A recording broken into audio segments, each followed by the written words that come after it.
অনেক গুরুত্বপূর্ণ। ব্যবসায়ী ভাইয়েরা, ব্যবসা করেন কারা কারা হাত তুলে দেখান তো আমারে। মাশাআল্লাহ, হাত নামান। ব্যবসায়ী ভাইয়েরা, অনেক অসাধু ব্যবসায়ী আছে রমজান আসলে নিত্য প্রয়োজনীয় পণ্যের মূল্য বৃদ্ধি করে দেয়। এরকম আছে না নাই?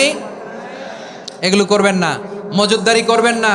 পণ্যের কৃত্রিম সংকট বাজারে করবেন না।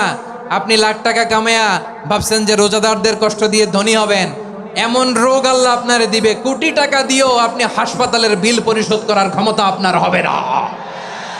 খবরদার। শেষ বয়সে দেখবেন কি কষ্ট আপনার হয়।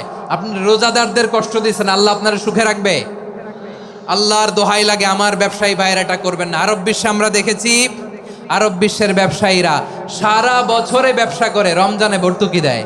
আর আমার দেশের কিছু অসাধু ব্যবসায়ী রমজানে গলাকাটা ব্যবসা করে আর সারা বছর সইটার উপর দিয়ে চলে। চিল্লায় বলেন ঠিক কিনা? করবেন না, এটা করবেন না। নিত্য প্রয়োজনীয় পণ্যের মূল্য বৃদ্ধি করা হারাম, পণ্যের কৃত্রিম সংকট তৈরি করা হারাম, মজুদদারি করা হারাম, রোজাদারদেরকে কষ্ট দেয়া হারাম। এটা করবেন না।